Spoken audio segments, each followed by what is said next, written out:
Hello friends, welcome to SSC coaching centre. आज मैं आपके लिए रीजनिंग के क्वेश्चन का वीडियो लेकर के आया हूं जो कि बहुत इंपॉर्टेंट है। अब रीजनिंग पहले जैसा नहीं आता। 2007-8 में जो रीजनिंग पूछा जाता था अब वैसा नहीं आता। अब तो बहुत ही लॉजिकल क्वेश्चन आते हैं और वही आपको पहचानना है।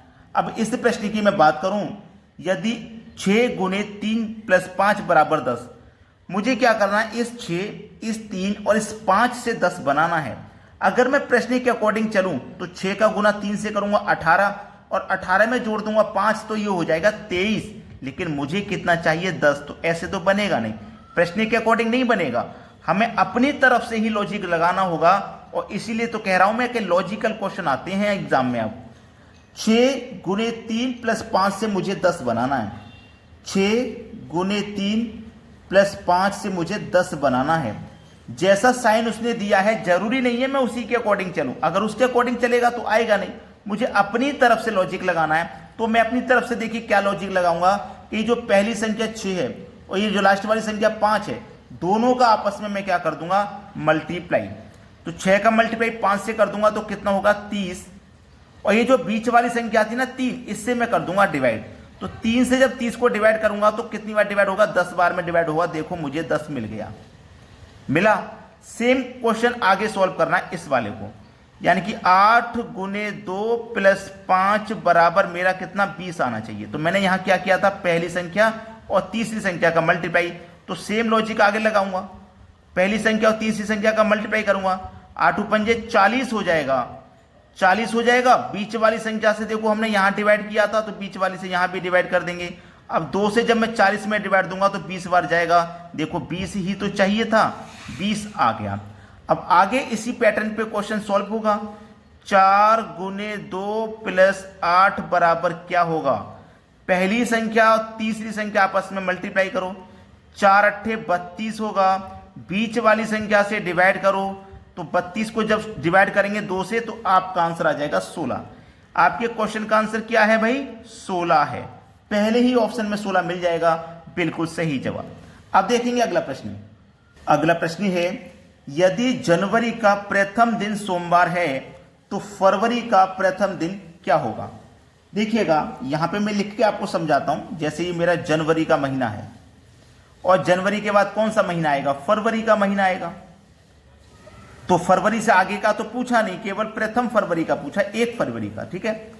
तो मुझे जनवरी के महीने में कितने दिन होते हैं ये पता है, 31 दिन होते हैं, जिसमें से उसने बोला है प्रथम दिन सोमवार, यानी कि एक दिन को हटा दीजिए। 1 तारीख की उसने बात कही है, एक को घटा दीजिए, 30 दिन बचे हमारे जनवरी के महीने में। तो जनवरी के महीने में 30 दिन बचे हैं तो मैं 30 लिख लूंगा।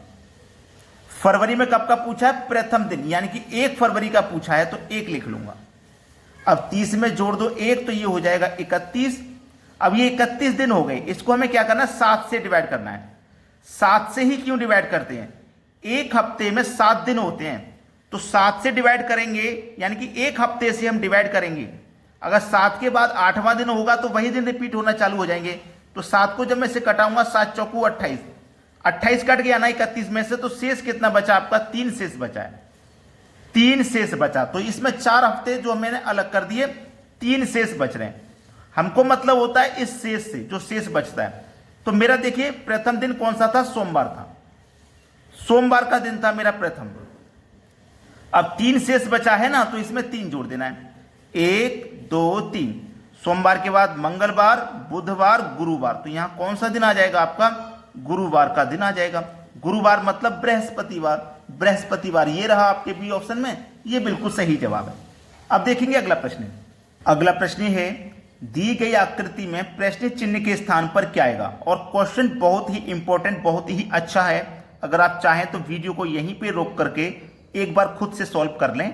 जिनका सही जवाब आ जाए वो मुझे कमेंट कर दें कि सर आपसे पहले मैंने किया था और मेरा आंसर बिल्कुल सही आया था। हमें प्रश्न चिन्ह के स्थान पर संख्या चाहिए क्या है। तो प्रश्न चिन्ह मेरा ये रहा, यहां पे कौन सी संख्या आएगी वो पता करना है।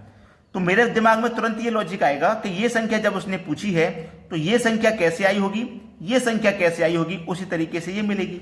तो मैं यहीं से स्टार्ट करूंगा कि मेरा 27 कैसे आया। तो ये जो बाहर वाली संख्या है इनका कुछ ना कुछ किया होगा जिससे कि 27 बन गया। जोड़ने से तो 27 बनेगा नहीं, 5 और 5 10, 10 और 7 17, 17 में 3 जोड़ दो 20, जोड़ने से तो नहीं बनेगा, लेकिन फिर भी कोई ना कोई लॉजिक तो रहेगा। लॉजिक क्या है वही देखिए, ये जो आमने सामने वाली संख्या है ना 5 और 3, इनका आपस में मल्टीप्लाई कर दो, 5 का और 3 का, आमने सामने वाली का 5 × 3 15 हो जाएगा। और ये जो ऊपर नीचे वाली संख्या है ना, इनको आपस में जोड़ दो, ऐसे मल्टीप्लाई करना है, ऐसे जोड़ना है। तो 7 + 5 कर दो, 7 + 5 12 होता है। अब 15 और 12 को जोड़ोगे, देखो 27 मिलेगा। मिल गया कि नहीं? सेम लॉजिक ऐसे ही लगाना। ऐसे तो आपको मल्टीप्लाई कर देना है, ऐसे मल्टीप्लाई, तो ऐसे मल्टीप्लाई करूंगा तो 6 × 3 = 18 डायरेक्ट लिख देता हूं। और ऐसे क्या करूंगा, जोड़ूंगा, 9 × 5 = 14, ठीक है। अब इनको जोड़ूंगा, 8 और 4 12 का 2, हासिल का 1, 1 और 1 2, और हासिल का 1 3, तो ये 32 हो गया। देखो मुझे 32 ही तो चाहिए था। सेम आगे वही कंडीशन है, ऐसे तो आपको क्या करना है, मल्टीप्लाई, तो 8 चौके ये 32 हो जाएगा, ठीक है। और ऐसे आपको जोड़ना है, तो 7 और 3 10 हो जाएगा। अब 32 में जोड़ेंगे 10, तो आपका आंसर कितना, 42 हो जाएगा। यानी कि बी ऑप्शन क्या है प्रश्न का बिल्कुल सही जवाब। अब देखते हैं अगला प्रश्न।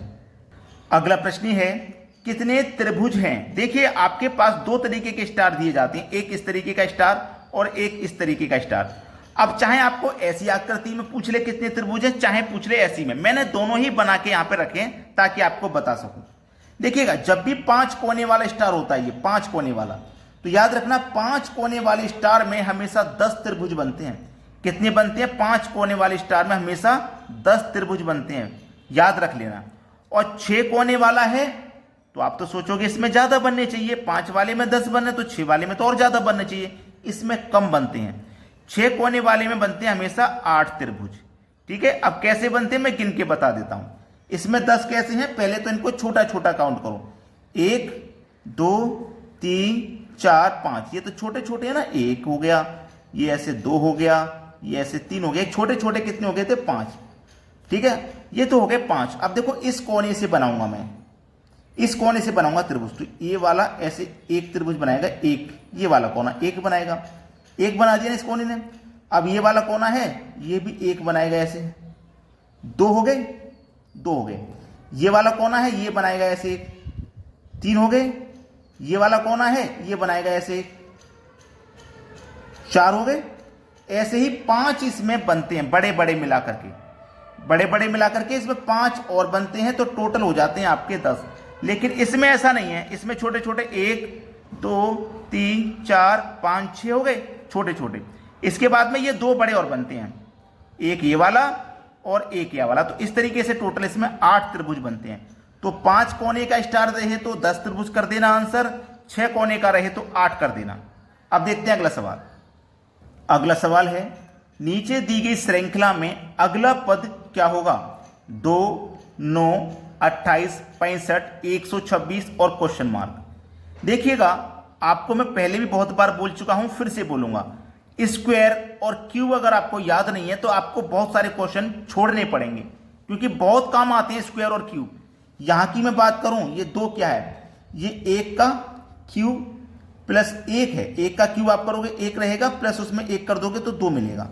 ये क्या है आपका 2 का क्यूब प्लस 1, 2 का क्यूब 8 और उसमें प्लस 1 कर दोगे तो 9 मिलेगा। ये क्या है आपका 3 का क्यूब प्लस 1, 3 का क्यूब 27 होता है, प्लस 1 कर दोगे तो 28 मिलेगा। और ये क्या है आपके पास 4 का क्यूब प्लस 1, 4 का क्यूब 64 और प्लस कर दोगे 1 तो आपको मिलेगा 65।